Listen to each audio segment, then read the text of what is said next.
আচ্ছা, একটা ব্যাপার কি খেয়াল করেছেন? দেখতে দেখতে ২০২৬ সাল চলে এলো, কিন্তু আমাদের অনেকেরই ব্যাংক অ্যাকাউন্টের অবস্থাটা যেন সেই আগের মতোই রয়ে গেছে। মাস ২৫ তারিখ পেরোতেই পকেট গড়ের মাঠ। এই সিনারিওটা যদি খুব পরিচিত মনে হয়, তাহলে চলুন আজ এর পেছনের আসল কারণগুলো একটু খুঁজে বের করা যাক। এটাই তো মিলিয়ন ডলার প্রশ্ন, তাই না? মাসের ১ তারিখে স্যালারির মেসেজটা যখন আসে, তখন নিজেকে প্রায় রাজ্যের রাজা মনে হয়। কিন্তু সেই রাজাই মাস শেষ হওয়ার আগে ফকির হয়ে যায়। তখন মাথায় খালি একটাই চিন্তা, আরে বাকি দিনগুলো চলবে কিভাবে? আমাদের বেশিরভাগেরই একটা কমন অজুহাত থাকে, আরে আমার বেতনটাই তো কম, বেতনটা বাড়লেই সব ঠিক হয়ে যাবে। কিন্তু সত্যি বলতে এটা একটা বিরাট বড় ফাঁদ। আজকের আলোচনার মূল ফোকাস কিন্তু এটাই। আসল সমস্যাটা আমাদের আয় নয়, সমস্যাটা লুকিয়ে আছে আমাদের খরচের অভ্যাসের মধ্যে। হ্যাঁ, একদম ঠিক শুনেছেন। আমাদের সবার পকেটেই ৫টি অদৃশ্য রাক্ষস চুপ করে বসে আছে। এরা আপনার স্যালারি অ্যাকাউন্টে ঢোকার আগেই সেটা খেয়ে ফেলার জন্য হা করে তাকিয়ে থাকে। আর সবচেয়ে মজার ব্যাপার হলো, আমরা নিজেরাই নিজেদের অজান্তে প্রতিদিন এই রাক্ষসগুলোকে খাইয়ে দাইয়ে আরও মোটা তাজা করে তুলছি। তো আজ আমরা এই ৫টি রাক্ষসকেই ধরব। চলুন দেরি না করে এক এক করে এদের মুখোশটা খুলে ফেলা যাক। আচ্ছা, তাহলে একদম প্রথম পয়েন্টে চলে আসি। আমাদের সমাজের বোধহয় সবচেয়ে বড় অসুখগুলোর একটা, যাকে বলা যায় শো অফ সিন্ড্রোম, বা একদম খাঁটি বাংলায় বললে ফুটানি রোগ। ভাবুন তো একবার, ৩০,০০০ টাকা স্যালারি, কিন্তু হাতে ঝকঝকে লেটেস্ট মডেলের আইফোন, যার দাম সোজা ১,২০,০০০ টাকা। কিভাবে? অবশ্যই ইএমআই বা কিস্তির জাদুতে। আসল উদ্দেশ্যটা কি? বন্ধুদের আড্ডায় বা সেলফিতে ওই অ্যাপলের লোগোটা দেখানো। মানে এমন টাকা খরচ করা হচ্ছে যা পকেটেই নেই, শুধুমাত্র এমন কিছু মানুষকে দেখানোর জন্য যাদের দিন শেষে কিছুই যায় আসে না। সাইকোলজির এই ব্যাপারটা কিন্তু দারুণ ইন্টারেস্টিং।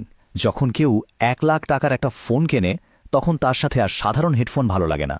তখন তার দরকার হয় ২০,০০০ টাকার এয়ারপড, এরপর ৩০,০০০ স্মার্ট ওয়াচ, আর এভাবেই একটা ফুটানি করতে গিয়ে ঋণের এক বিশাল জালে জড়িয়ে পড়তে হয়। একটা জিনিস কখনো খেয়াল করেছেন? মার্ক জাকারবার্গ বা বিল গেটসকে কি কখনো বিশাল কোনো লোগো লাগানো টি শার্ট পরে ঘুরতে দেখা যায়? না, কারণ যাদের সত্যি সত্যি টাকা আছে তাদের সেটা দেখানোর কোনো দরকারই পড়ে না। আর যারা ধনী সাজার অভিনয় করে, তারাই লোন করে এই ফুটানিটা বজায় রাখে। এবার আসি আমাদের দ্বিতীয় রাক্ষসের কথায়। এটা এমন একটা জিনিস যা আমাদের তরুণ সমাজকে ভেতর থেকে আর্থিকভাবে পঙ্গু করে দিচ্ছে। এর নাম হল পিয়ার প্রেশার স্পেন্ডিং, মানে বন্ধুদের চাপে পড়ে খরচ করা। নতুন চাকরি হোক বা ইনক্রিমেন্ট, সাথে সাথেই বন্ধুদের ফোন আসা শুরু। কিরে দোস্ত, ট্রিট দিবি না? আর তখন না বলাটা খুব কঠিন হয়ে যায়। মনে হয় না বললে ইজ্জত থাকবে না, বন্ধুরা হয়তো কিপটে ভাববে।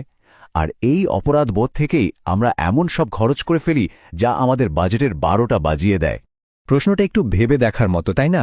যে বন্ধুরা জানে মাসের শেষে চলতে কষ্ট হয়, কিন্তু তারপরেও একটা দামি রেস্টুরেন্টে গিয়ে ট্রিট চায়, তারা কি আসলেই শুভাকাঙ্ক্ষী?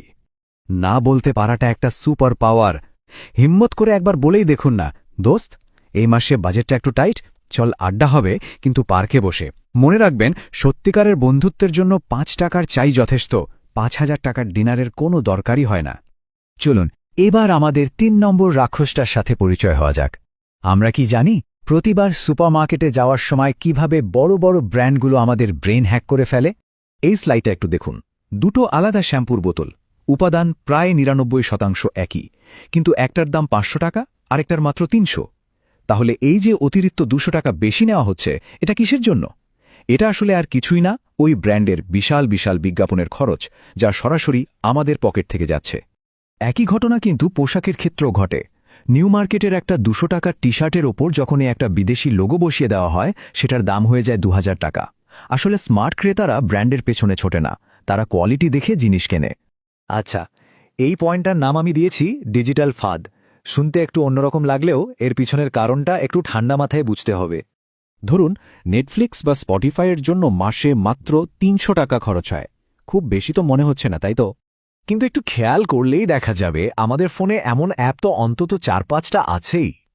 তাহলে সব মিলিয়ে মাসিক খরচটা কিন্তু গিয়ে দাঁড়ালো প্রায় ১২০০ টাকায়। আর বছরে প্রায় ১৪,৪০০ টাকা।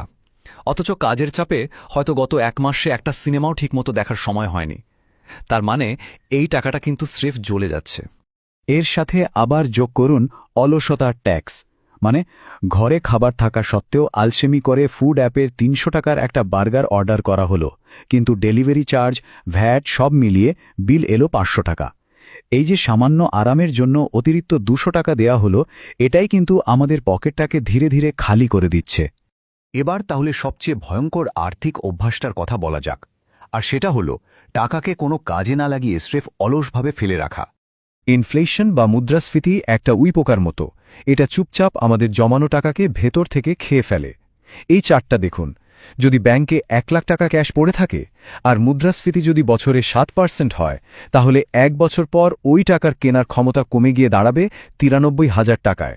মানে একটা টাকাও খরচ না করে পকেট থেকে ৭,০০০ টাকা গায়েব। এই কথাটা কিন্তু একদম সত্যি। টাকাকে শুধু জমিয়ে রাখলে হবে না, তাকে ঠিক জায়গায় কাজে লাগাতে হবে।